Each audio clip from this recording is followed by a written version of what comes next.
Namaste friends. Today I will be talking to you about torque converter. The basic function of torque converter is to transfer motion from driving shaft to the driven shaft. This is similar to what we have seen in a gearbox. In a gearbox, a pair of gears mesh at a time and motion is transferred at a particular gear ratio. The number of ratios available depends upon the number of pair of gears available. This means that variation in ratios is available at a particular value between the minimum and maximum ratio. Again, the number of values depends upon the number of pair of gears available. It has already been seen that higher number of gear ratios or higher number of pair of gears can improve the working of an automobile. Extending it further, an ideal gearbox should have infinite number of gear ratios. It is because there are infinite number of situations and resistance experienced by an automobile is according to each situation. Each gear ratio should provide just sufficient tractive effort to overcome the resistance experienced by a vehicle in a particular situation. Infinite number of gear ratios are obtained in the form of continuous variation in the ratios from minimum to maximum value. The torque converter is capable of providing the same. The torque converter consists of three main components. These are number 1, the driving element or impeller, number 2, the driven member or rotor, the third member is a fixed casing, which is also known as reaction member. The change in torque between driving and driven shaft is made possible with the help of this fixed member. I would be explaining to you a 3-stage torque converter. The details of construction are explained through 3 diagrams. This is because the torque converter has a bit complicated construction. Let us have a look at the first diagram. This is the diagram of impeller or driving member. It is mounted on driving shaft. 2 views have been included so that it can be visualized conveniently. The impeller has a set of blades I all along the periphery of wheel at the outer edge. One peculiarity of the construction is that the set of blades is covered with the help of a ring-shaped disc. This ring-shaped disc is wide enough to cover the set of blades. In diagram, it has been shown as C. The views have been sectioned to give inner details. The second component of torque converter is driven member or rotor. In the diagram, you will find 2 views, elevation and side view. The 2 views have been given so that you can understand it easily. Let us look at the diagram. You will find in elevation that the rotor is mounted at the end of driven shaft. This rotor carries 3 sets of blades. The blades are fixed on a hollow tubular ring. Set of blades R1 is on right hand side towards the outer edge of the wheel. The blades are covered with a ring shaped disc C1. On left hand side there is a set of blades R2. This set of blades is also covered with ring shaped disc C2. Again on right hand side there is third set of blades R3. This set of blades is attached to the rotor that is mounted on the shaft. The views in the diagram are suitably sectioned to provide the inner details. The third diagram gives the assembled view of torque converter. This includes the third component of torque converter, which is a fixed member or reaction member. It is in the form of casing that encloses the two other components of the torque converter, that is impeller and rotor. The fixed member has also got two sets of blades. Let us look at the diagram.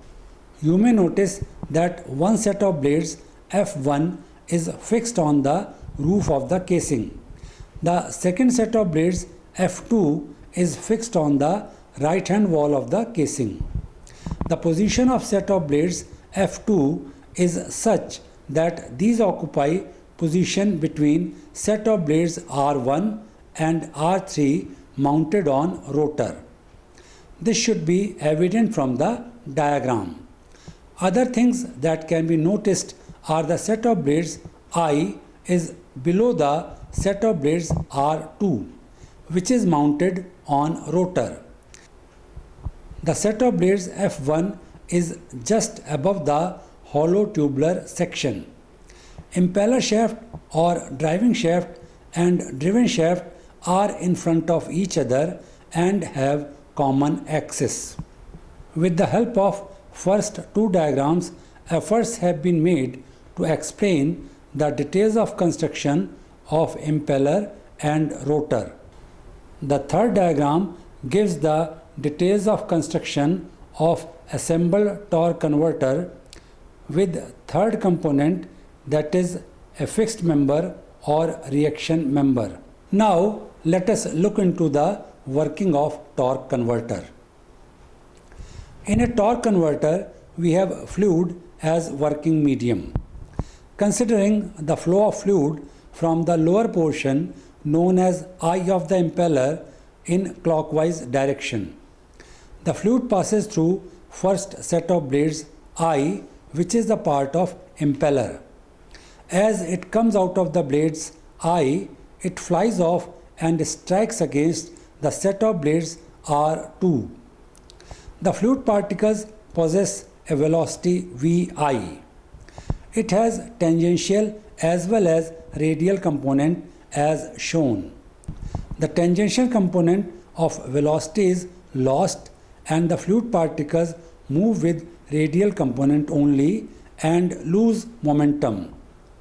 This momentum is gained by rotor. Hence, the energy is transferred from the set of blades I to set of blades R2. Or, in other words, the energy transfer occurs between impeller and rotor. This is first stage of energy transfer. The fluid leaves blade R2 with velocity VR2. It flows upwards and enters the set of blades F1. These blades are located at the top of casing as evident from the diagram.